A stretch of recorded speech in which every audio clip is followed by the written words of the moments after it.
Le succès de la mission Shenzhou 13 est salué à travers le monde, notamment par la communauté des astronautes. Michel Tonini, qui a séjourné en 1992 sur la station russe Mir, se réjouit du sans faute opéré jusqu'ici pendant la construction de la station spatiale chinoise. La feuille de route, c'est vraiment de faire des stations spatiales de plus en plus complexes pour apprendre les systèmes et apprendre à maîtriser la façon dont le corps humain s'adapte dans l'espace et pour le récupérer en bon état sur Terre, pour ensuite faire des stations autour de la Lune ou atterrissage sur la Lune, pour ensuite faire des missions qui vont sur Mars. Donc, le but, c'est de faire orbite basse, puis orbite lunaire, puis l'orbite martienne, atterrissage sur Mars.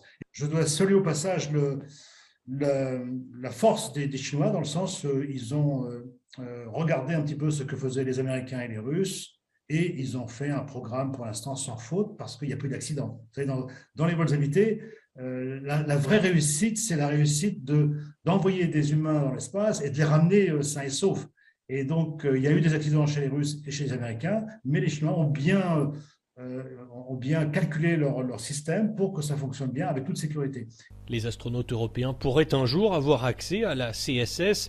Michel Tonini est l'un des artisans de la collaboration entre la Chine et l'Europe dans le domaine spatial. J'ai reçu le chef du centre spatial chinois en 2005 à Cologne, au centre des astronautes européens.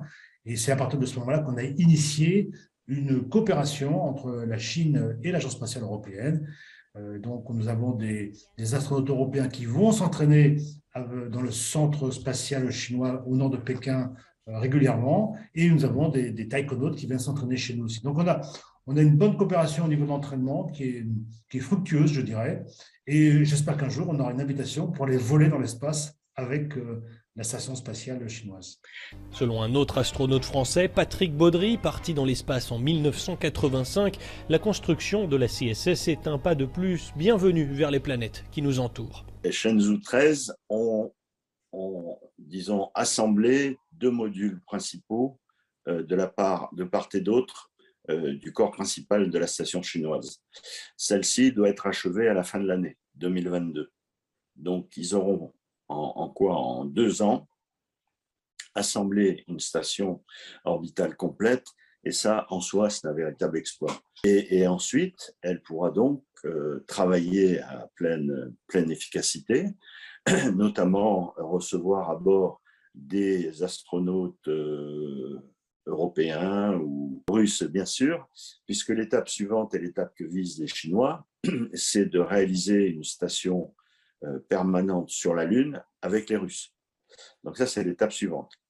Et là, ça sera difficile à vivre pour les Américains. C'est pour ça qu'ils se démènent comme ils peuvent.